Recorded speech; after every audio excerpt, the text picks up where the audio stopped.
Bapak Ibu Saudara yang dikasihi di dalam nama Tuhan Yesus Kristus, marilah kita memulai ibadah kita pada minggu hari ini. Sebelum kita memulai, mari kita berdoa di dalam hati masing-masing di dalam saat teduh. Amin. Kita bernyanyi dari Kidung Jemaat nomor 19 ayat 1 tambah 3, jemaat diundang untuk berdiri.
Dalam nama Allah Bapa, Anaknya Tuhan Yesus Kristus, dan Roh Kudus yang menciptakan langit dan bumi. Amin. Sebab jalan-jalan Tuhan adalah lurus, dan orang benar menempuhnya, tetapi pemberontak tergelincir di situ. Haleluya. Haleluya. Haleluya.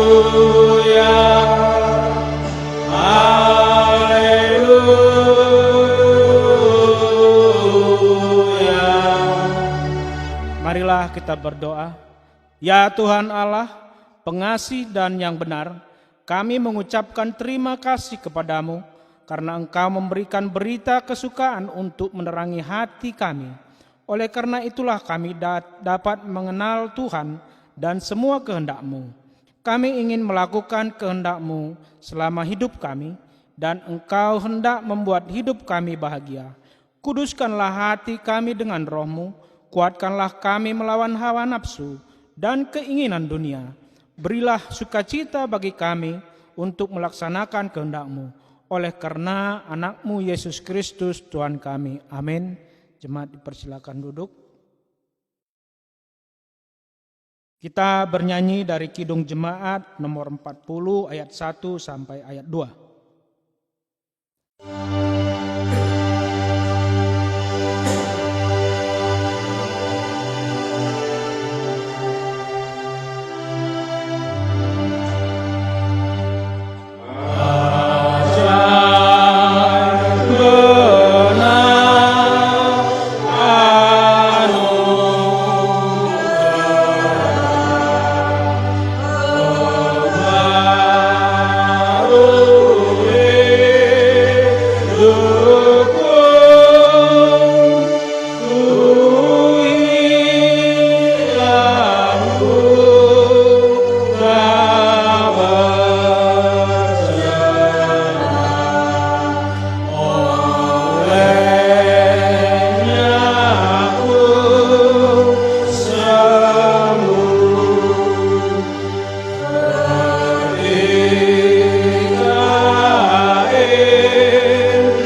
kita mendengar hukum Taurat Tuhan. Yang pertama, akulah Tuhan Allahmu, seru Tuhan kita. Tidak boleh ada Allah lain kecuali aku. Yang kedua, jangan perbuat bagimu patung yang menyerupai apapun yang ada di langit atau yang ada di bumi atau yang ada di dalam air untuk disembah atau beribadah kepadanya. Yang ketiga, jangan menyebut nama Tuhan Allahmu dengan sembarangan, karena Allah akan menghukum orang yang menyalahgunakan namanya. Yang keempat, ingat dan kuduskanlah hari Sabat.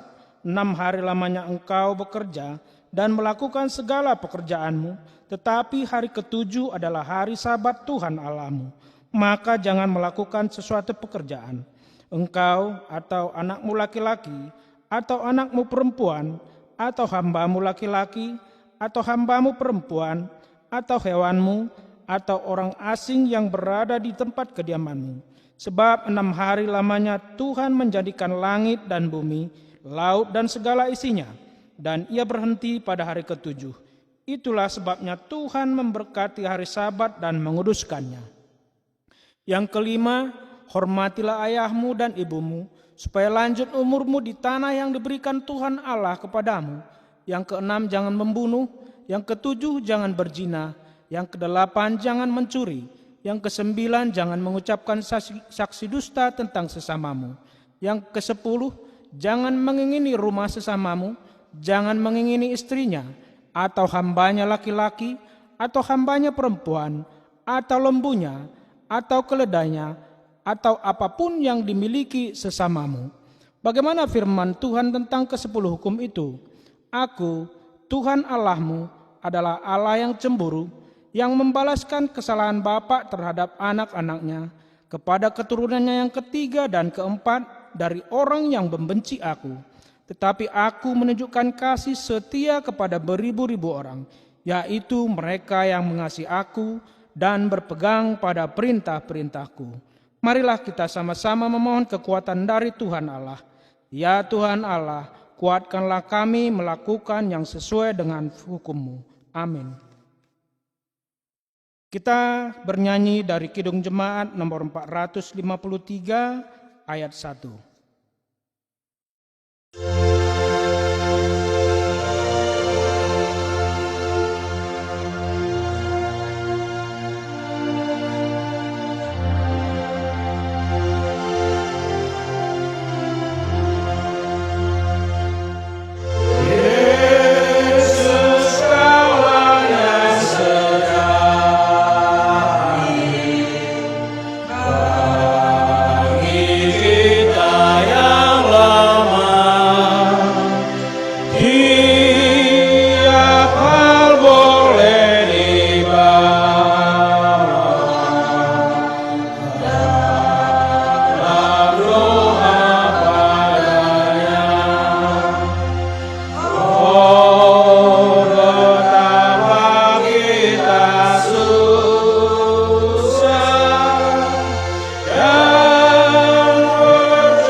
Marilah kita mengaku dosa kita di hadapan Tuhan.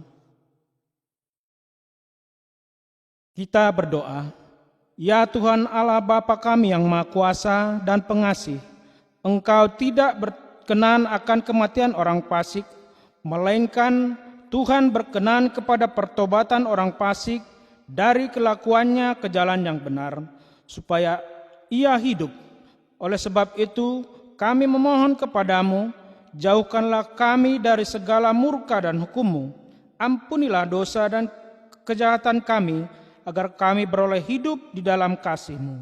Karuniakanlah kami kekuatan, agar kami tetap kuat dan kokoh di dalam Yesus Kristus Tuhan kami. Amin. Kita mendengarkan janji Allah tentang pengampunan dosa kita.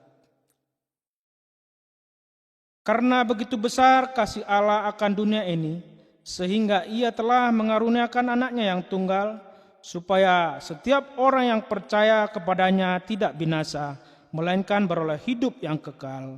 Kemuliaan bagi Allah di tempat yang maha tinggi. Amin.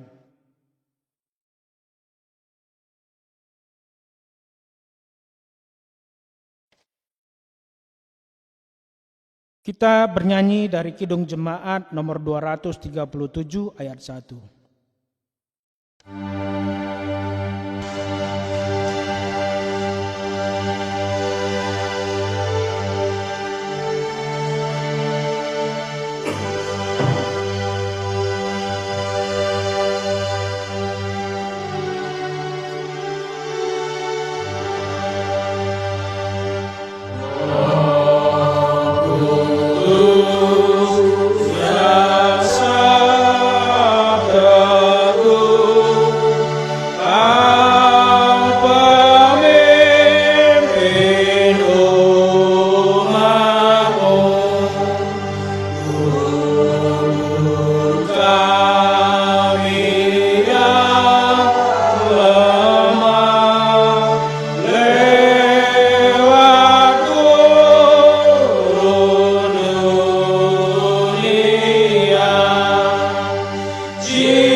Mendengarkan epistel untuk minggu ini yang tertulis di Matius 23 ayat 23 sampai 28. Epistel kita untuk pada hari Minggu ini diambil dari Matius 23 ayat ke-23 sampai 28. Demikian bunyinya. Celakalah kamu hai ahli-ahli Taurat dan orang-orang Farisi. Hai kamu orang-orang munafik, sebab persepuluhan dari selasih, adas manis dan jintan kamu bayar. Tetapi yang terpenting dalam hukum Taurat kamu abaikan, yaitu keadilan dan belas kasihan dan kesetiaan. Yang satu harus dilakukan dan yang lain jangan diabaikan. Hai kamu pemimpin-pemimpin buta, nyamuk kamu tapiskan dari dalam minumanmu, tetapi unta yang di dalamnya kamu telan. Celakalah kamu, hai ahli-ahli Taurat dan orang-orang Farisi, hai kamu orang-orang munafik, sebab cawan dan pinggan kamu bersihkan sebelah luarnya, tetapi sebelah dalamnya penuh rampasan dan kerakusan. Hai orang Farisi yang buta, bersihkan dahulu sebelah dalam cawan itu, maka sebelah luarnya juga akan bersih. Celakalah kamu, hai ahli-ahli Taurat dan orang-orang Farisi, hai kamu orang-orang munafik, sebab kamu sama seperti kuburan yang dilabur putih, yang sebelah luarnya memang bersih tampaknya, tetapi yang sebelah dalamnya penuh tulang belulang dan berbagai jenis kotoran. Demikian jugalah kamu, di sebelah luar kamu tampak benar di mata orang, tetapi di sebelah dalam kamu penuh kemunafikan dan kedurjanaan. Demikian firman Tuhan kita. Berbahagialah mereka yang mendengar firman Allah, serta yang memelihara di dalam hatinya. Amin. Kita bernyanyi dari Kidung Jemaat nomor 392 ayat 1.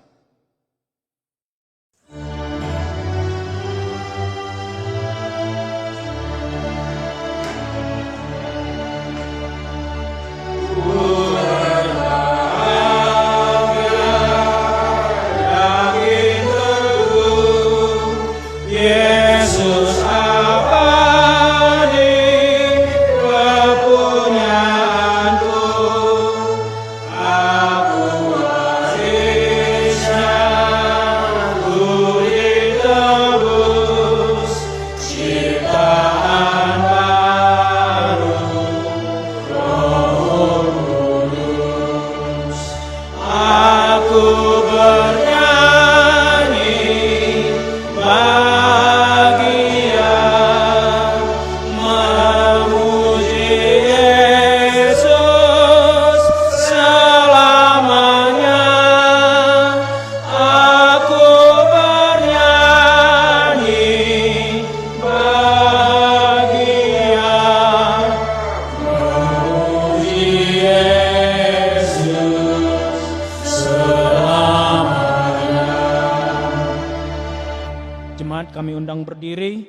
marilah kita mengaku iman percaya kita sebagaimana pengakuan saudara seiman kita di seluruh dunia.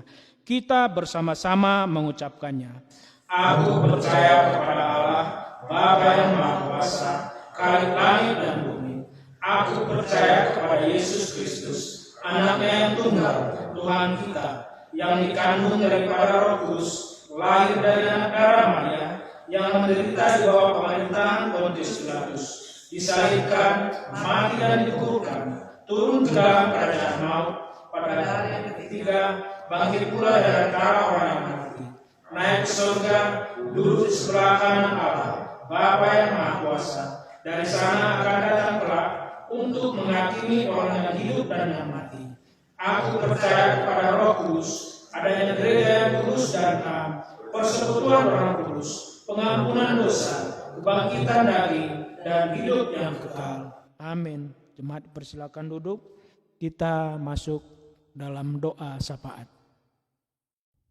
Mari kita bersatu di dalam doa. Bapa di surga, Bapa yang mengasihi hidup kami, Bapa yang memiliki kehidupan yang selalu menyertai kami hari demi hari, jam demi jam. Kami bersyukur ya Tuhan untuk kesehatan, untuk kehidupan yang Kau masih berikan kepada kami. Bapa, pada pagi hari ini kami juga berdoa terutama untuk orang-orang jemaat kami ataupun orang-orang yang kami kasihi yang kehilangan orang terkasihnya dalam waktu dekat-dekat ini. Ya Bapa, Tuhanlah yang memberi penghiburan, Tuhanlah yang memberi kekuatan kepada keluarga yang ditinggalkan, terutama untuk orang-orang yang kehilangan ya Tuhan karena pandemi ini. Kami juga berdoa untuk mereka ya Bapa. Tuhanlah yang menguatkan, Tuhanlah yang menghiburkan. Bapa, pandemi ini belum berakhir ya Bapa. Kami mohon kepadamu untuk penyertaan Tuhan, terutama kepada jemaat kami. Kiranya Tuhan selalu memberi kekuatan kepada kami, ketekunan dan kesabaran. Kami percaya Tuhan nanti pada saatnya Tuhan akan melakukan semua ini dan kami bisa berkumpul terutama untuk beribadah di dalam gerejamu. Ya Bapa, kami berdoa, seandainya ada jemaat kami yang sakit ya Tuhan, Tuhan tilik mereka, Tuhan sembuhkan. Kami mohon ya Bapa, Tuhan memberi belas kasihan agar mereka bisa segera sembuh. Kami berdoa untuk anak-anak kami yang sudah mulai belajar ya Tuhan, dalam pembelajaran dari rumah saja. Tuhan sertai, Tuhan cukupkan untuk semua kebutuhan sekolah mereka. Tuhan pimpin anak-anak kami sehingga mereka bisa mengikuti pelajaran dengan baik. Tuhan juga berkati ya Tuhan untuk guru-guru mereka, terutama orang tua yang menyertai di rumah. Bapa, kami juga berdoa ya Tuhan untuk orang-orang yang saat ini mengalami banyak tantangan hidup. Tuhanlah yang memberi kelegaan kepada mereka. Kami percaya ya Bapa, Tuhanlah sumber dari semua ya Tuhan kelegaan bagi hidup kami. Bapa, kami berdoa untuk orang-orang, untuk para dokter, tenaga medis, dan semua orang yang membantu orang-orang yang sedang sakit. Tuhan beri mereka kesehatan, Tuhan jauhkan dari mereka segala mara bahaya. Tuhan berkati keluarga mereka juga. Bapa, kami berdoa untuk jemaat kami, dari lansia, ibu, bapa, anak-anak, pemuda, dan semuanya ya Tuhan. Kami serahkan kehidupan kami ke dalam tangan-Mu. Bapa, ampunkanlah segala dosa kami, sehingga kami layak untuk selalu mendapatkan berkat-Mu. Hanya di dalam nama Tuhan Yesus kami berdoa. Amin. Sebelum kita mengumpulkan persembahan, marilah kita mendengarkan firman Tuhan yang menjadi dasar kita memberikan persembahan. Diambil dari Mazmur 50 ayatnya yang ke-23. Siapa yang mempersembahkan syukur sebagai korban, ia memuliakan aku. Siapa yang jujur jalannya, keselamatan yang dari Allah akan kuperlihatkan kepadanya. Amin. Kita bernyanyi dari Kidung Jemaat nomor 393 ayat 1 dan selanjutnya kita mengumpulkan persembahan yang pertama dan yang kedua.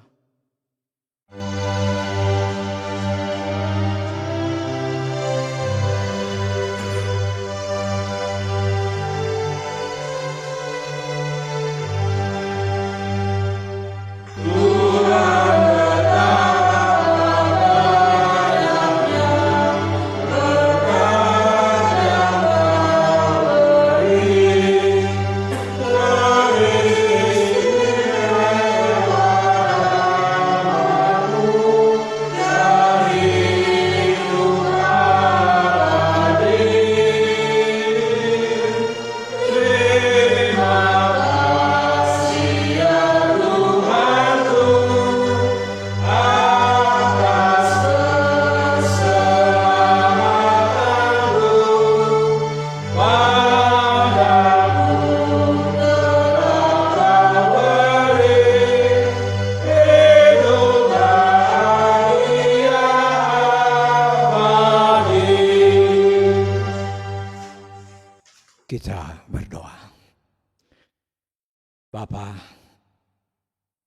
Kami datang ya Tuhan untuk mengucap syukur untuk semua berkat rahmat-Mu, penyertaan-Mu, pemeliharaan-Mu senantiasa dalam kehidupan kami. Juga di dalam ibadah raya kami pada hari Minggu ini ya Tuhan. Pada hari Tuhan di mana kami datang untuk beribadah, untuk menaikkan segala puji syukur kami ya Tuhan. Kami mengucap syukur untuk semua berkat rahmat-Mu yang sudah Engkau berikan. Dan biarlah kami dapat datang kepadamu, dapat melihat wajah-Mu, wajah Allah, dan dapat mencium tangan-Mu ya Tuhan. Sehingga kami pun dapat berkat, beribadah dengan baik di dalam nama-Mu. Sertai kami ya Tuhan, persiapkan setiap kami. Kami akan mendengarkan firman-Mu, dan biarlah Engkau mempersiapkan kami semuanya. Berikan kerendahan hati kepada setiap kami, dan biarlah kami dapat mendengar, mentaati semua perintah-perintah-Mu dari firman-Mu ya Tuhan, dan dapat kami lakukan di dalam kehidupan keseharian kami. Terpujilah nama-Mu, biarlah di dalam nama Yesus Kristus kami berdoa. Amin. Saudara-saudara yang dikasihi Tuhan, jemaat yang dikasihi Tuhan. Bacaan kita sebagai bahan untuk khotbah kita, renungan kita adalah dari Yeremia 22 ayat 1 sampai 9. Yeremia 2 ayat 1 sampai 9, demikian firman Tuhan. Saya akan membacakan untuk kita semuanya. Biarlah setiap semua jemaat yang mengikuti, baik yang ada di rumah masing-masing atau dimanapun, biarlah kita bersama-sama membuka Alkitab kita dan kita membaca Yeremia 22 1 sampai 9. Demikian firman Tuhan. Beginilah firman Tuhan. Pergilah ke istana Raja Yehuda dan sampaikanlah di sana firman ini. Katakanlah, dengarlah firman Tuhan, hai Raja Yehuda yang duduk di atas tahta Daud. Engkau pegawai-pegawaimu dan rakyatmu yang masuk melalui pintu gerbang ini. Beginilah firman Tuhan, lakukanlah keadilan dan kebenaran. Lepaskanlah dari tangan pemerasnya orang yang dirampas haknya. Janganlah engkau menindas dan janganlah engkau memperlakukan orang asing, yatim dan janda dengan keras. Dan janganlah engkau menumpahkan darah orang yang tidak bersalah di tempat ini. Sebab jika kamu sungguh-sungguh melakukan semuanya itu, maka melalui pintu-pintu gerbang istana ini akan berarak masuk raja-raja yang akan duduk di atas tahta Daud dengan mengendarai kereta dan kuda. Mereka itu pegawai-pegawainya dan rakyatnya. Tetapi jika kamu tidak mendengarkan perkataan-perkataan ini, maka aku sudah bersumpah demi diriku sendiri, demikian firman Tuhan, bahwa istana ini akan menjadi reruntuhan. Sebab beginilah firman Tuhan mengenai keluarga Raja Yehuda. Engkau seperti Gilead bagiku, seperti puncak gunung Libanon. Namun pastilah aku akan membuat engkau menjadi padang gurun, menjadi kota yang tidak didiami orang. Aku akan menetapkan pemusnah-pemusnah terhadap engkau, masing-masing dengan senjatanya. Mereka akan menebang pohon aras di pilihanmu dan mencampakkannya ke dalam api.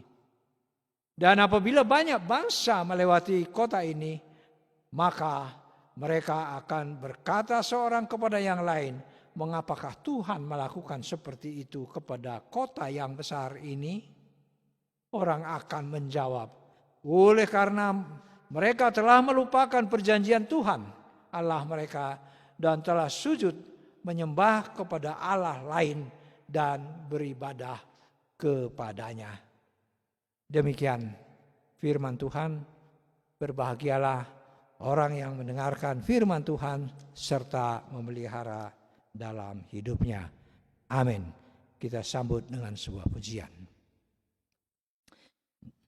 Dari Kidung Jemaat nomor 54 ayat 4. Di hati kami Tuhan, Kau tulis sabdamu, supaya kami juga setia dan teguh mendaki gunung goyang, binasa dunia,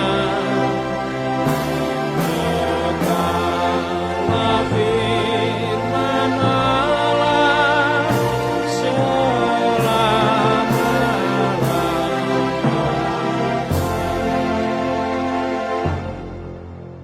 Shalom, Amang, Inang, dan semua jemaat yang dikasihi Tuhan.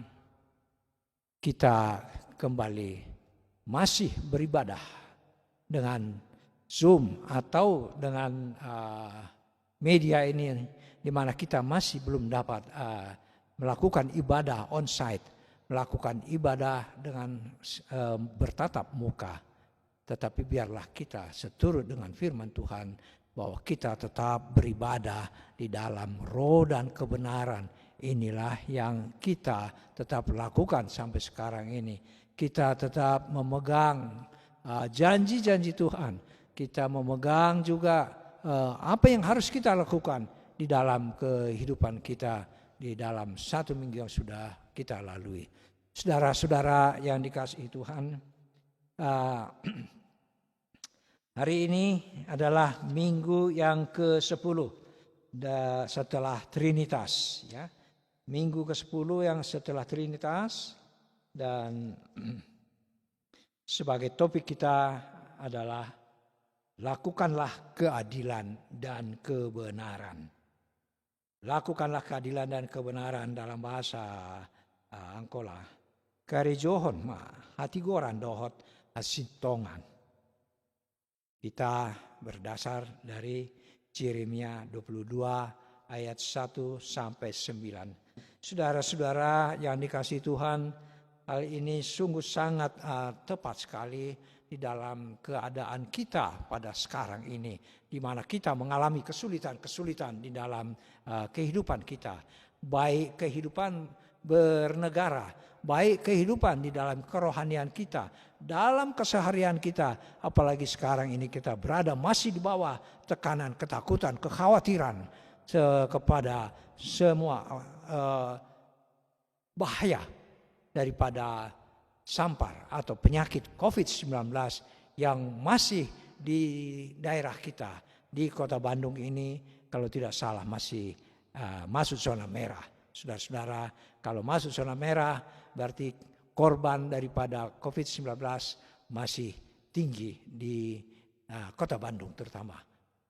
Kalau tidak salah masih sekitar 4.000 ya, sampai tanggal berapa itu, 4.000 korban daripada COVID, dan itu malah seperti tertinggi di Indonesia ini.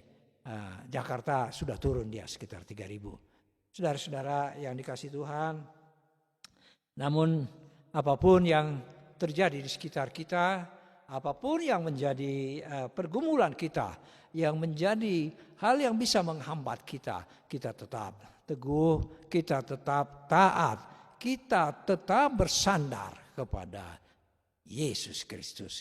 Kita bersandar kepada darahnya yang sudah memberikan pengampunan kepada kita. Kita bersandar kepada namanya yang sudah juga memberikan keselamatan kepada kita. Bersandar kepada firman-Nya yang dibawa oleh Roh Kudus masuk dalam roh dan jiwa kita.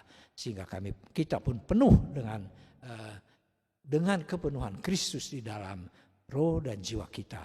Saudara-saudara yang dikasihi Tuhan, kebetulan saya punya rumah itu agak dekat dengan daerah Cikadut ya. Ya walaupun jauh, tetapi suara daripada ambulans itu sungguh sangat terdengar, apalagi kalau malam ya. Jadi kalau pada waktu dulu demikian kuatnya itu sehingga Tidak pernah lowong, terus saja suara-suara ambulan itu masuk, dan itulah orang-orang yang akan diantar ke pekuburan sampai mereka antri, harus semalaman baru bisa mendapatkan dikerjakan apa yang harus dikerjakan di dalam pekuburan itu. Amang-inang yang dikasih Tuhan, inilah keadaan kita, dan kita juga mengalami perubahan-perubahan yang kuat sekali di dalam pola kehidupan kita. Anak-anak kita, pola kerja kita juga tentu akan mempengaruhi cara berpikir kita. Yeremia 22, Yeremia ya, seorang nabi yang dikenal sebagai peratap ya. Dia peratap. Dia berkhotbah, dia menyampaikan nubuatnya yang diwahyukan oleh Allah, tetapi dia bernubuat kepada orang-orang atau bangsa yang tuli. Artinya tidak mau mendengar. Begitu dia menyampaikan semua nubuat-nubuatnya, tidak ada yang mau mendengarnya. Mulai dari rakyat sampai kepada rajanya. Itulah yang terjadi di dalam kehidupan bangsa Yehuda pada waktu itu sebelum mereka diserbu oleh Babel dan ditawan mereka semuanya. Demikian sekelumit daripada bagaimana bahwa keadaan kerohanian, kehidupan kerohanian di Yehuda pada waktu itu sungguh sangat memprihatinkan. Terjadi degradasi daripada semua masalah moral, etika, masalah hukum, dan masalah-masalah sosial itu yang sungguh merosot di dalam bangsa Yehuda pada waktu itu. Yang sebenarnya 100 tahun yang lalu sudah melihat bahwa bangsa Israel yang di utara mengalami itu karena mereka menjauh dari Tuhan dan mereka diporak-porandakan, dibuang kemana-mana di seantero dunia. Saudara-saudara, sekarang juga ada pada bangsa Yehuda ini, dan mereka yang paling klimaks daripada itu yaitu pada ayat yang ke-9 dikatakan, orang akan menjawab oleh karena mereka telah melupakan perjanjian Tuhan. Mereka melupakan perjanjian Tuhan Allah mereka, dan telah sujud menyembah kepada Allah lain dan beribadah kepadanya. Inilah yang terjadi. Mereka malah menyembah Allah lain. Menyembah Allah lain. Kalau sekarang ini menyembah Yesus yang lain. Menyembah mungkin juga atau belajar berkiblat kepada Injil yang lain. Ini yang selalu diingatkan oleh Rasul Paulus, bahwa jangan-jangan kamu berkiblat atau bersandar kepada Injil yang lain atau kepada Yesus yang lain. Yesus kamu ceritakan, tetapi Yesus yang lain, bukan Yesus Nazaret, anak Allah, Mesias yang sudah mati di kayu salib dan bangkit kembali, dibangkitkan pada hari yang ketiga. Saudara-saudara yang dikasihi Tuhan, inilah pokok daripada persoalan terjadi degradasi di dalam bangsa Yehuda pada waktu itu. Mari kita lihat di dalam ayat yang pertama, beginilah firman Tuhan. Pergilah ke istana Raja Yehuda dan sampaikanlah di sana firman ini. Yeremia diperintahkan untuk menyampaikan nubuat kepada Raja Yehuda. Katakanlah, dengarlah firman Tuhan, hai Raja Yehuda. Ya, perhatikan baik-baik. Dengarlah firman Tuhan, hai Raja Yehuda yang duduk di atas tahta Daud. Engkau dan pegawai-pegawaimu dan rakyatmu yang masuk melalui pintu gerbang ini. Jadi mereka yang sekarang memerintah itu merupakan daripada kerajaan yang sudah dirintis oleh Daud, ya, dan mereka masuk melalui pintu-pintu ini. Katakanlah mereka itu yang tadinya melalui pintu gerbang itu. Beginilah firman Tuhan. Lakukanlah keadilan dan kebenaran. Ini disampaikan betul. Lakukanlah keadilan dan kebenaran. Lepaskan dari tangan pemerasnya yang dirampas haknya. Lakukan kebenaran dan keadilan. Dan ini menjadi tema kita. Menjadi topik kita. Lakukan keadilan dan kebenaran. Demikian dikatakan. Apa itu? keadilan dan kebenaran. Ternyata keadilan dan kebenaran sudah tidak lagi menjadi landasan, tidak menjadi satu dasar hukum atau di dalam pelaksanaan kehidupan mereka, bahkan juga di pemerintahan raja, mereka sudah menyingkirkan atau meniadakan keadilan dan kebenaran. Lepaskan mereka, lepaskanlah dari tangan pemerasnya orang yang dirampas haknya. Lepaskan. Jadi rupanya sudah banyak sekali orang dirampas haknya. Janganlah engkau menindas dan janganlah engkau memperlakukan orang asing, yatim dan janda dengan keras. Ya, ini selalu dikatakan bahwa orang asing, yatim itu adalah anak-anak atau orang yang sudah tidak memiliki bapa dan juga janda. Nah, ini sama ini. Kalau yatim itu tidak ada bapaknya, tidak ada lagi pelindungnya. Bayangkan kalau sudah tidak ada bapaknya, tidak ada pelindungnya, tidak ada yang mengajarinya, tidak ada orang yang akan melindunginya. Demikian juga janda. Kenapa janda menjadi satu perhatian keras? Karena janda itu yang tadinya dia memiliki suami, dia kehilangan daripada pelindungnya, yaitu suaminya sendiri, sehingga dia menjadi janda. Ini menjadi perhatian untuk mendapatkan perhatian khusus kepada strata sosial yang terjadi pada waktu itu. Janganlah, ya. Nah, dari yang pertama, lepaskanlah dari tangan pemerasnya orang yang dirampas haknya, orang-orang yang disingkirkan, orang-orang yang kalah, orang-orang yang dipinggirkan, ya. Sudah dipinggirkan, orang-orang yang kalah, janganlah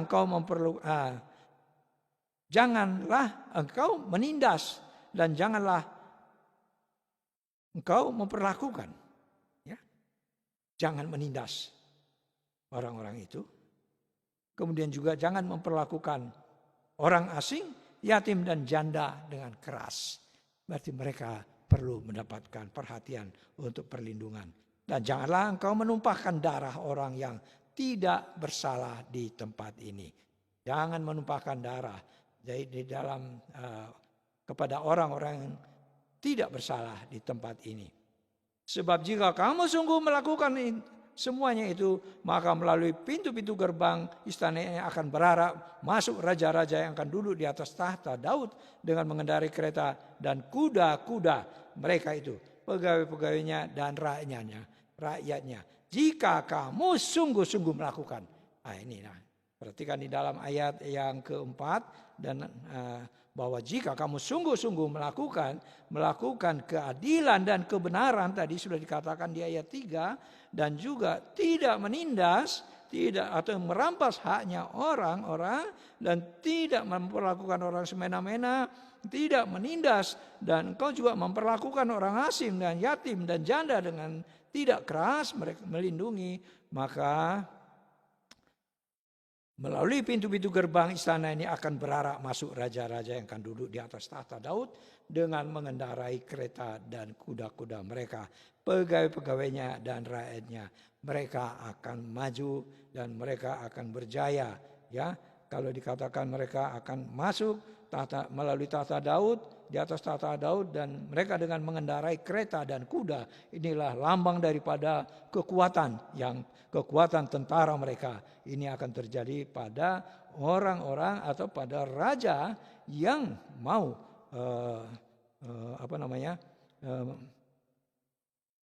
melakukan, ya, atau menyelenggarakan pemerintah itu dengan keadilan dan juga kebenaran, ya. Keadilan dan kebenaran. Keadilan dan kebenaran, atau di Alkitab dikatakan juga di bagian lain di dalam bahasa Indonesia keadilan dan hukum. Hukum itu kebenaran, ya. Ya, itu yang ditulis.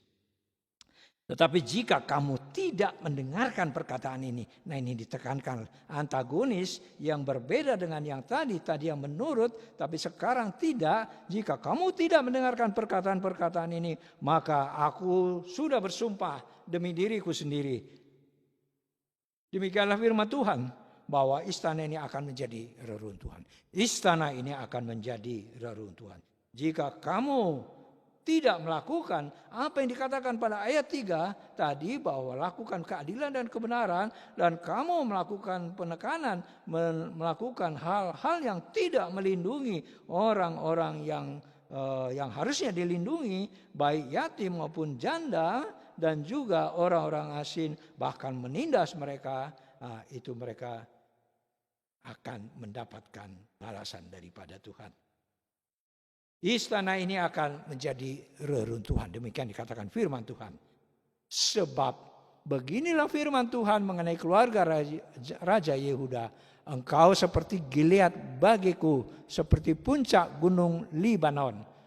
Namun pastilah aku akan membuat engkau menjadi padang gurun, menjadi kota yang tidak didiami orang. Istana itu akan hancur, kota itu akan hancur, dan mereka akan seperti demikian dikatakan melalui Yeremia, bahwa mereka itu engkau akan seperti Gilead bagiku. Apa itu Gilead? Gilead itu adalah satu pegunungan, ya, di mana dia hanya terdiri dari batu-batuan saja. Rocky region, rocky berbatu, region atau region, ya, wilayah yang berbatu-batu saja, seperti puncak gunung Libanon. Ini ada di sebelah barat Sungai Yordan. Saudara-saudara, inilah gambaran daripada suatu ketandusan, suatu kehancuran daripada raja atau kerajaan yang tidak bersandarkan kepada keadilan dan kebenaran. Ayat ke-7 mengatakan, aku akan menetapkan pemusnah-pemusnah terhadap engkau. Masing-masing dengan senjatanya mereka akan menebang pohon aras pilihanmu dan mencapakkannya ke dalam api. Inilah yang sudah dinubuatkan. Jadi akan terjadi hal demikian apabila mereka tetap melakukan ketidakadilan dan kebenaran itu. Ayat ke-8, dan apabila banyak bangsa melewati kota ini, maka mereka akan berkata seorang kepada yang lain, mengapakah Tuhan melakukan seperti kepada kota yang besar ini? Orang akan menjawab, oleh karena mereka telah, pada ayat ke-9, oleh karena mereka telah melupakan perjanjian Tuhan Allah mereka, dan telah sujud menyembah kepada ilah atau Allah lain dan beribadah kepadanya. Saudara-saudara, demikian jelasnya firman Tuhan, firman Allah yang sudah disampaikan oleh Nabi Yeremia kepada Raja Yehuda dan juga semua kepada bangsa Yehuda, bahwa mereka akan menghadapi hal-hal kehancuran kalau mereka tetap dengan tidak melakukan kebenaran, keadilan dan kebenaran dalam kehidupan mereka.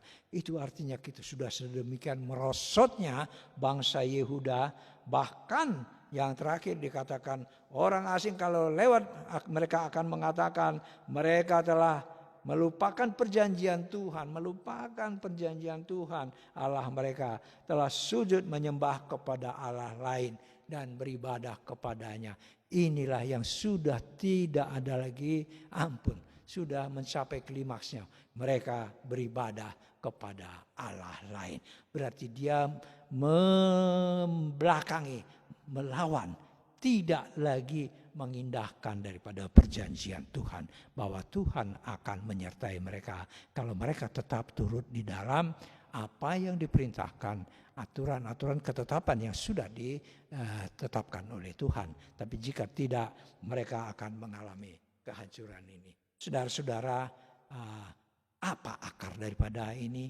Adalah karena keadilan dan kebenaran harus terus menjadi dasar daripada kalau itu kerajaan, dasar daripada kerajaan itu, dasar pemerintahan itu, dasar daripada siapa yang memerintah itu juga. Kita tahu bahwa keadilan dan kebenaran, kalau kita tahu Allah itu tahtanya duduk di atas kebenaran dan hukum. Tahta Allah berdiri di atas keadilan dan kebenaran. Mazmur 85 ayat 15. Kebenaran menjadi landasannya. Berdiri di atas kebenaran. Dan kebenaran itu sudah ada sebelum firman itu ada. Demikian. Jadi sebelum firman itu ada, kebenaran itu sudah ada. Dan di atas kebenaran inilah firman itu datang. Firman ini disampaikan. Dan firman inilah yang menjadi daging. Sehingga terus menjadi anak. Dan inilah yang diutus ke dunia ini. Dan menyampaikan kebenaran. Dan senantiasa berlandaskan kepada kebenaran. Karena Allah berdiri di atas tahtanya. Berada di atas kebenaran dan keadilan. Selalu menjadi satu. Kebenaran dan keadilan selalu menjadi satu. Ya, kalau keadilan itu adalah justice, ya. Kalau kebenaran, kalau bahasa Ibraninya itu apa ya? Sedekah, ya. Itu kebenaran. Kalau keadilan itu adalah dikatakan sebagai musipat. Ini bahasa asli. Berbeda sedikit, ya. Walaupun sedikit agak mirip. Keadilan dan kebenaran. Jadi harus dilakukan dengan penuh keadilan. Keadilan itu berarti apa yang sudah ditulis, apa yang menjadi hukum itu harus dilakukan. Dan Allah juga melakukan itu. Ya. Upah dosa adalah maut. Allah sendiri tidak bisa merubah itu. Saudara-saudara, maka semua upah dosa harus menuju kepada maut. Nah, ini adalah kebenaran, righteousness, kebenaran Allah. Dan ini menjadi dasarnya. Allah sendiri itu tidak bisa merubahnya. Karena firman-Nya adalah kekal. Firman itu kekal tidak berubah. Demikian juga sehingga dikirimlah menjadi Yesus turun untuk menyelesaikan semuanya itu. Saudara-saudara, dan apa bentuk daripada perubahan atau penyelesaian daripada dosa manusia yang harusnya mendapatkan maut, maka harus ada yang mengganti. Darah yang suci kudus yang bisa mengganti itu semua. Itulah darah Yesus Kristus. Sehingga pada waktu Yesus mencurahkan darahnya, maka pengampunan diberikan kepada semua, kepada dunia ini, kepada semua orang. Itulah keadilan Allah. Bukan hanya kepada orang percaya, tetapi kepada semua orang. Kepada semua orang. Baik yang percaya, tidak percaya, orang beragama lain, atau dengan ideologi lain, tetap mereka mendapatkan itu. Masalahnya adalah apakah mereka atau siapa-siapa itu mau menerima itu. Itu yang membedakan antara orang yang mau menerima, orang yang percaya dengan yang tidak. Yang mau menerima, dia akan memperoleh keselamatan, memperoleh darah itu. Memperoleh percikan darah di dalam roh dan jiwanya. Sehingga memperoleh pengampunan dosa kita. Karena dasar daripada keselamatan kita adalah pengampunan dosa. Lukas 1 ayat 77. Saudara-saudara, darah Yesus yang sudah tercurah. Itulah yang mengampuni dosa-dosa kita. Sehingga kita yang sudah memiliki darah Yesus, maka darah yang sudah dipercikan kepada roh jiwa kita, maka Roh Kudus juga akan mengenali dan dia akan masuk di dalam roh dan jiwa kita. Sehingga kita pun patut untuk dapat memanggil Aba, Bapa kepada Allah. Karena Roh Kudus sudah ada di dalam diri kita. Saudara-saudara, dengan demikian kita menjadi orang yang dibenarkan dan bukan lagi menjadi orang yang berdosa di depan mata Allah. Kita sudah miliknya. Kita sudah dibenarkan. Ya, kita sudah dibenarkan. Jadi kalau sudah dibenarkan, maka kita menjadi benar. Selanjutnya apa? Kita beribadah. Seperti bangsa Israel pada waktu keluar dari Mesir, Musa ditanya, mau apa kamu bawa itu mereka? Biarlah mereka bangsaku ini dapat beribadah. Jadi mereka setelah keluar dari baptisan dari Laut Teberau, mereka berjalan di padang pasir itu, berjalan di dalam padang gurun ini, maka itulah menjadi ibadah mereka. Dan ternyata dengan segala keadaannya 40 tahun jatuh bangun bangsa Israel ini. Dan ternyata hanya 2 orang yang sampai kepada tanah perjanjian, yaitu tanah Kanaan. Kita beribadah. Kalau kita sudah dibaptis, kita sudah menerima Yesus, kita sudah percaya, kita sudah bertobat, percaya padanya, maka selanjutnya kita adalah beribadah, melakukan ibadah kita dalam kehidupan kita. Ya, dalam melakukan ibadah, maka kita juga harus melakukannya dengan ibadah yang benar. Ya, kita setiap beribadah, kita selalu ingin mencium tangan Allah, melihat wajah Allah. Disitulah kita di dalam hari Tuhan, pada hari yang kita lakukan sekarang hari Minggu, disitulah kita bertemu dengan Allah. Kita bertemu dengan wajahnya. Saudara-saudara dimanapun mereka berada, mereka yang beribadah dengan dalam roh dan kebenaran, mereka akan menerima bertemu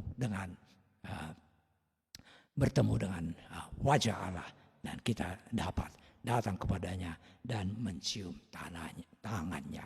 Saudara-saudara yang dikasihi Tuhan, jadi bahwa kebenaran keadilan ini menjadi landasan, karena kebenaran adalah, atau righteousness ini adalah kebenaran yang sudah diperagakan oleh Allah, yang diperagakan oleh Bapa, diperagakan juga oleh Yesus, ya, dilakukan righteousness. Kalau sudah dilakukan, dia menjadi disebut truth, kebenaran, karena kebenaran disebut truth, ya, bukan righteousness lagi. Jadi apa bedanya truth dengan righteousness? Righteousness adalah kebenaran dasar. Ya, kalau undang-undang dasar lah induknya itu. Jadi Allah tahtanya di atas kebenaran dan keadilan. Itulah righteousness.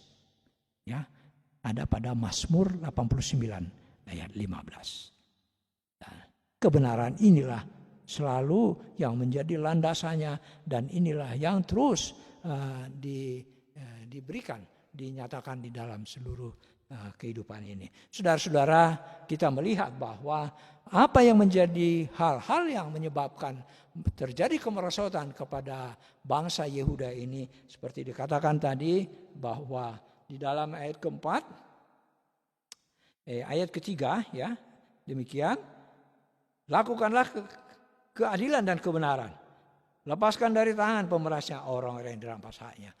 Pada waktu itu banyak orang yang dirampas haknya. Janganlah engkau menindas, janganlah engkau memperlakukan orang asing, yatim dan janda dengan keras. Ini orang-orang harus kita lindungi. Kita harus memberikan perhatian khusus kepadanya. Dan janganlah engkau menumpahkan darah orang yang tidak bersalah di tempat ini. Tetapi apa yang terjadi? Sebaliknya itulah yang terjadi. Sehingga kehancuran kepada Raja Yehuda pada waktu itu setelah Yosia, ya, maka mereka mengalami kehancuran. Dan apa itu yang terjadi? Seperti Gilead tadi dikatakan pada ayat 6, bahwa dia menjadi seperti Rocky Mountain atau Rocky region, ya. Rocky, jadi region wilayah yang tandus, hanya berbatu-batu, itu maksudnya. Nggak ada kehidupan di sana. Tidak ada kehidupan. Jadi kamu tidak akan memperoleh hidup kalau kamu lakukan itu semuanya. Kamu melakukan apa yang aku larang.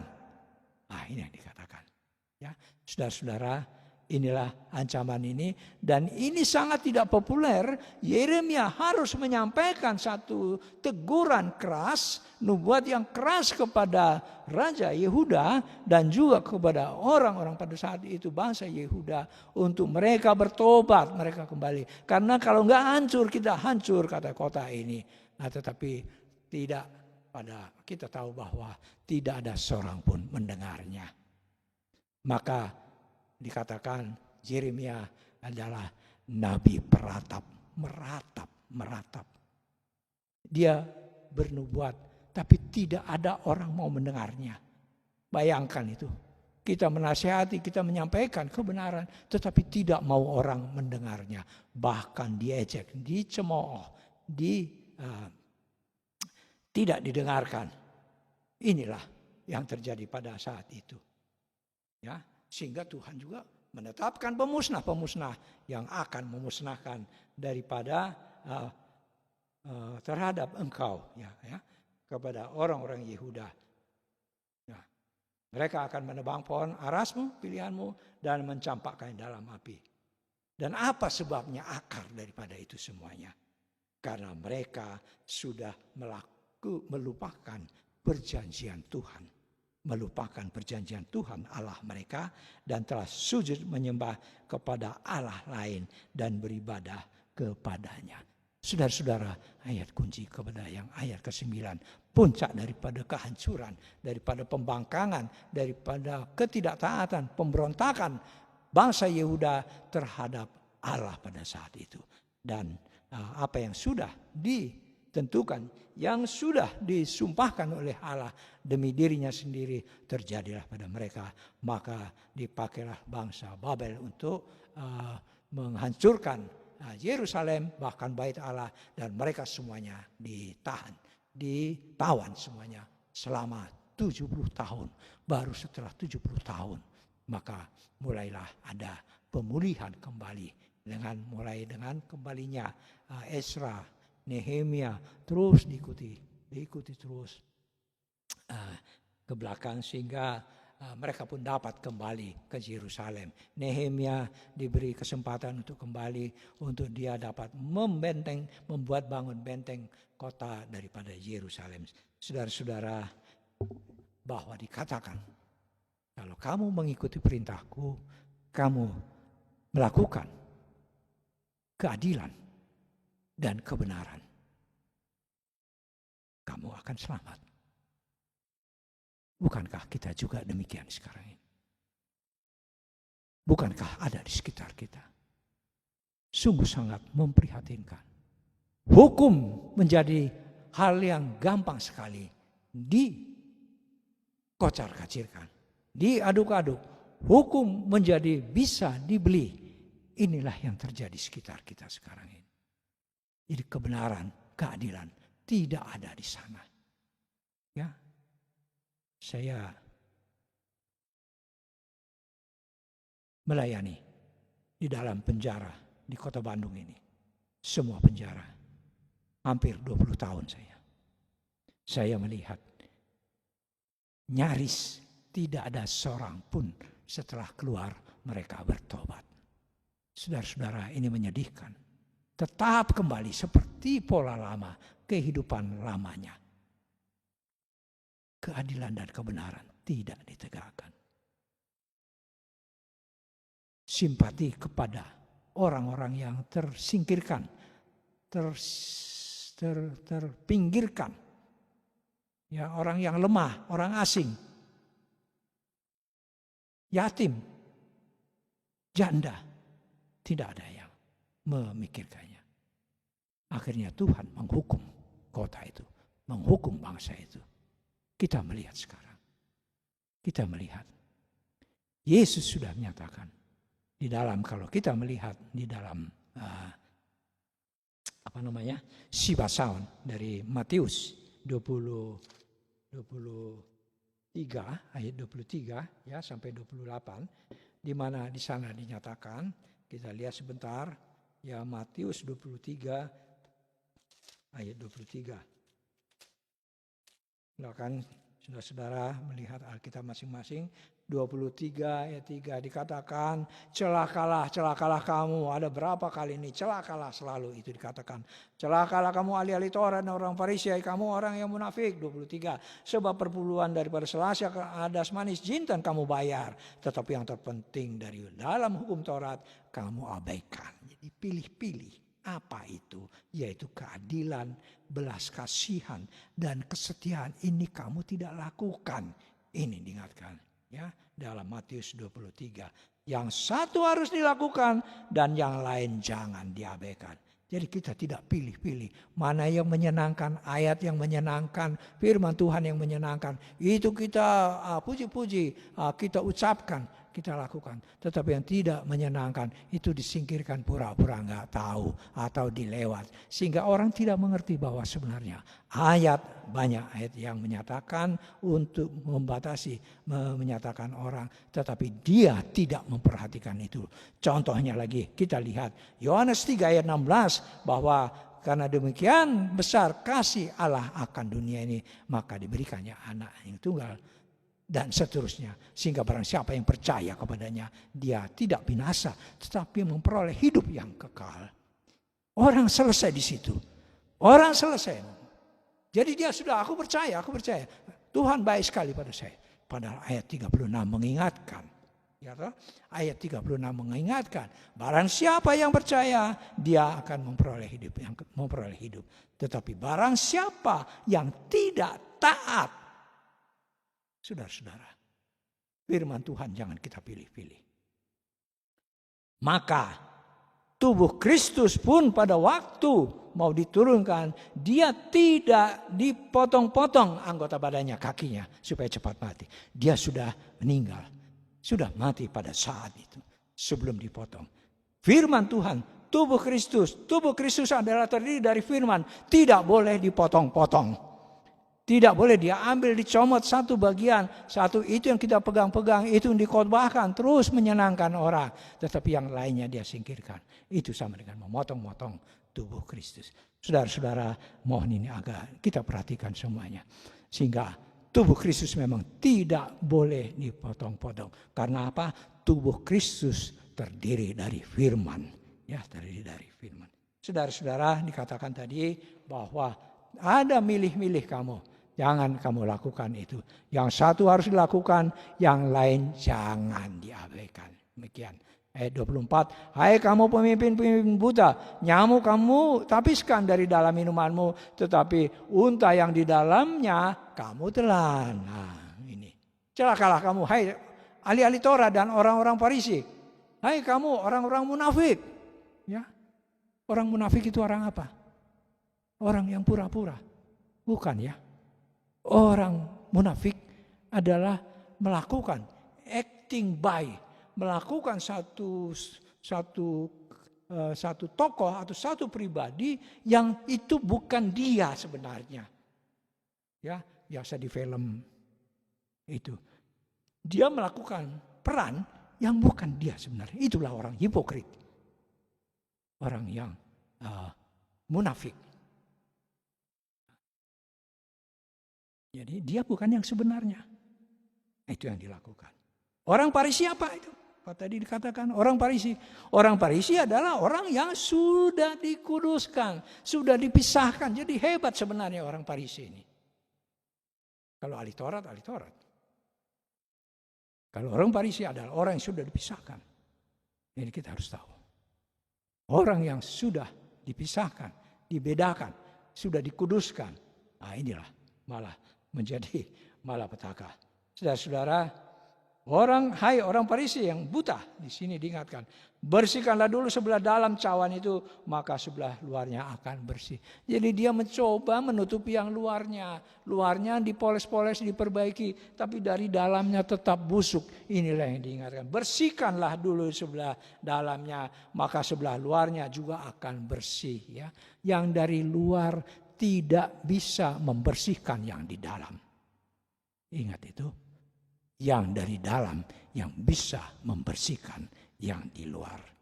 Saudara-saudara, inilah maka roh dan jiwa kita. Roh jiwa kita ini sangat perlu sekali. Bukan tubuh ini.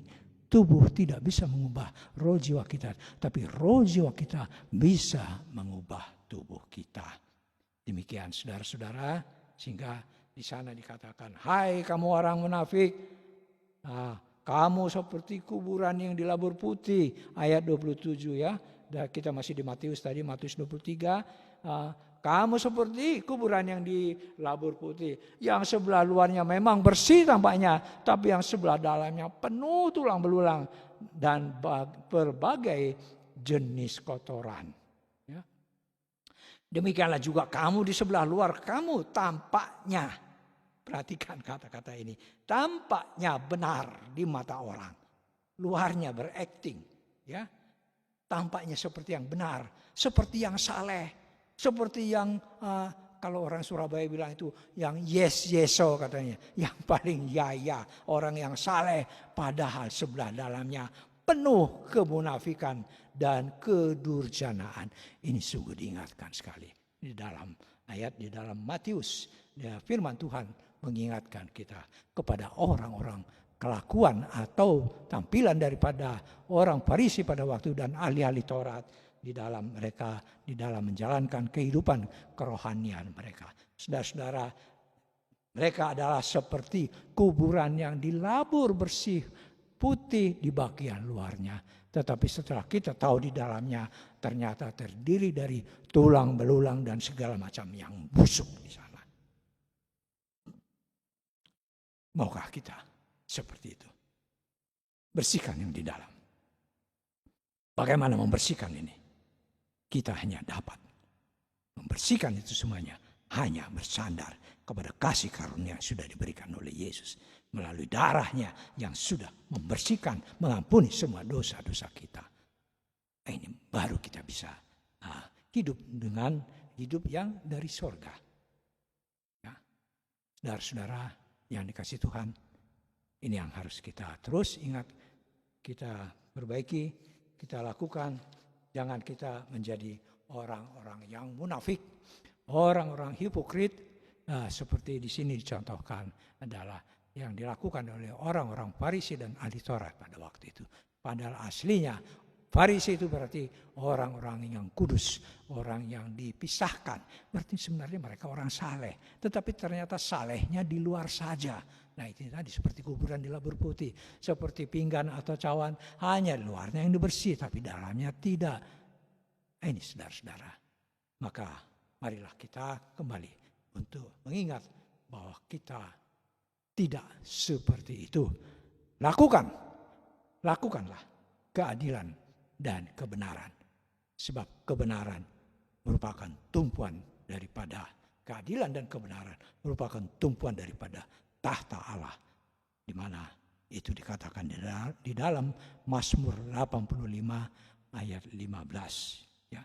Sehingga karena apa? Karena sejak awalnya itu yang ada sebelum segala sesuatu dijadikan, sebelum pada waktu itu hanya mereka bertiga saja, apa yang ada adalah kebenaran. Inilah menjadi dasar daripada itu semuanya. Pada awalnya adalah kebenaran, baru kemudian ada firman. Saudara-saudara, biarlah ini menjadi kekuatan bagi kita dan kita dapat melakukan dalam kehidupan kita sekarang ini.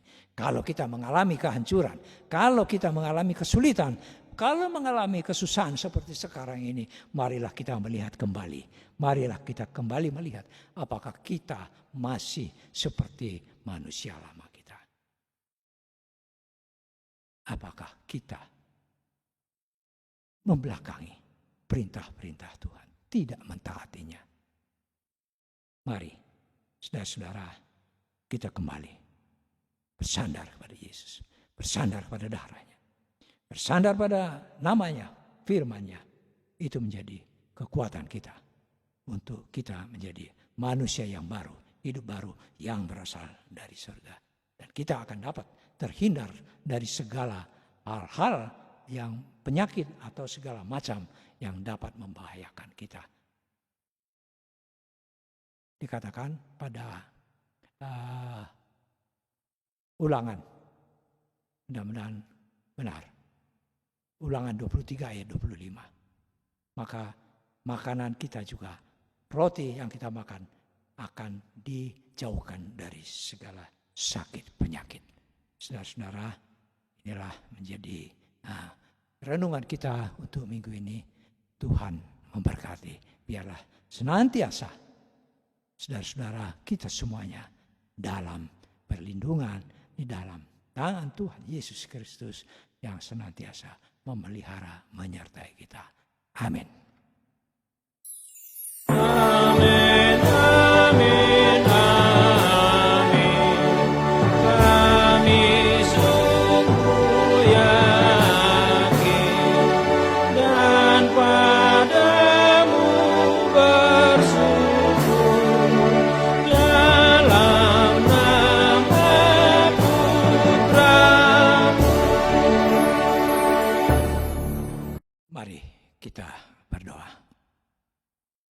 Bapa, kami sudah mendengarkan firman-Mu. Ajarlah kami ya Tuhan. Teguhkan kami, kuatkan kami. Biarlah kami dapat terus mentaati perintah-Mu. Percaya kepada Engkau ya Tuhan. Tolonglah kami yang lemah ini. Tolonglah kami yang dari debu tanah ini ya Tuhan. Yang tidak ada arti apa-apa di hadapan-Mu. Kami hanya bersandar kepada Engkau.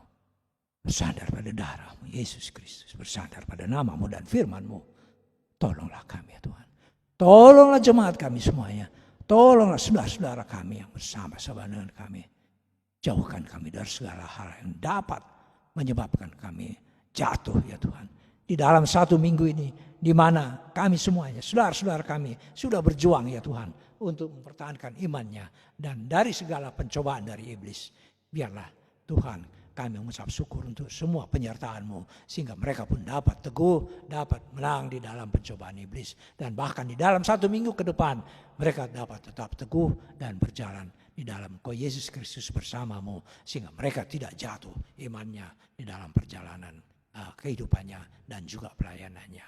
Bapa, berkati semua jemaat-Mu di GKPA ini.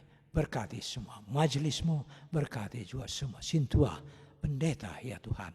Dan semua yang bekerja di gereja ini. Tuhan memberkati mereka. Biarlah kami semuanya dapat terus taat, mentaati perintah-Mu. Dan dapat kami melakukan semua yang Engkau perintahkan kepada kami. Yang Yesus perintahkan kepada kami. Sehingga kami pun dapat berkenan di hadapan-Mu. Bapa, tolonglah kami Tuhan, kuatkan kami senantiasa. Berkati mereka, peliharalah roh dan jiwa mereka. Mereka yang lemah Engkau kuatkan ya Tuhan. Mereka yang mengalami kekeringan rohani, kuatkan mereka semuanya Tuhan. Biarlah mereka juga senantiasa hanya bersandar kepada Engkau. Bersandar kepada Engkau ya Tuhan. Mereka dapat terhindar daripada segala sakit penyakitnya. Dan terhindar dari segala kejatuhan yang menyebabkan mereka jauh dari Engkau ya Tuhan. Tolonglah demikian juga. Dan mereka yang sakit Engkau memulihkan mereka semuanya. Ke dalam tangan-Mu kami serahkan semuanya. Bapa, sertai kami senantiasa dalam semua pelayanan kami. Peliharalah roh dan jiwa kami. Saudara-saudara kami yang dimanapun mereka berada. Engkau memberkati, menyertai mereka semua. Terpujilah nama-Mu dan biarlah semua kehidupan gereja ini, kehidupan daripada firman-Mu yang senantiasa dapat kami beritakan di tempat ini, bahkan juga di tempat yang lain. Tuhan memberkatinya. Di dalam nama Yesus Kristus kami berdoa. Amin. Kita bernyanyi dari Kidung Jemaat nomor 439, kita mengumpulkan persembahan yang ketiga.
Untuk berdiri, marilah kita serahkan persembahan kita ini ke hadapan Tuhan untuk diberkati.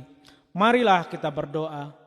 Ya Allah Bapa kami yang di surga, kami mengaku bahwa Tuhan adalah sumber dari segala karunia yang melimpah dalam kehidupan kami masing-masing.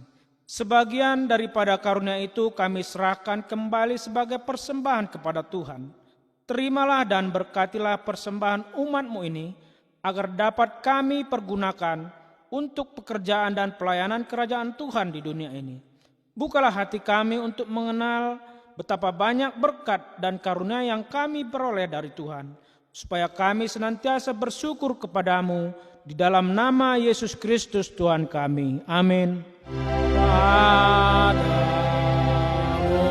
Tuhan dan Allahku, ku persembahkan hidupku darimu jiwa dan ragaku, hanya dalammu ku teduh. Hatiku yang Engkau pulihkan, padamu juga ku berikan.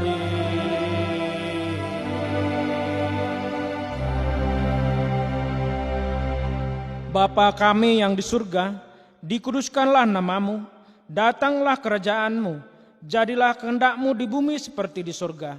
Berikanlah kami pada hari ini makanan kami yang secukupnya, dan ampunilah kami akan kesalahan kami, seperti kami juga mengampuni orang yang bersalah kepada kami. Dan janganlah membawa kami ke dalam pencobaan, tetapi lepaskanlah kami daripada yang jahat.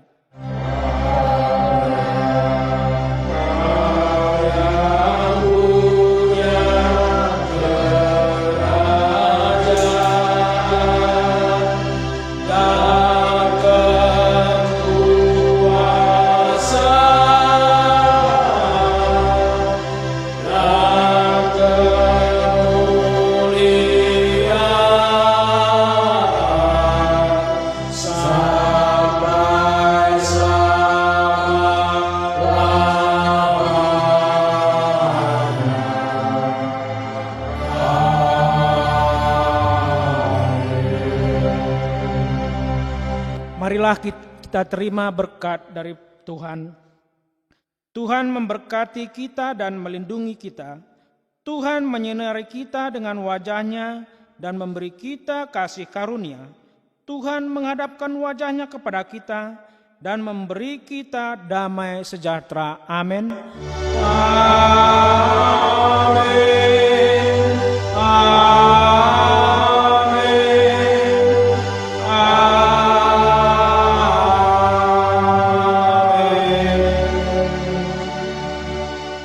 Selamat hari Minggu, Tuhan Yesus memberkati. Amin.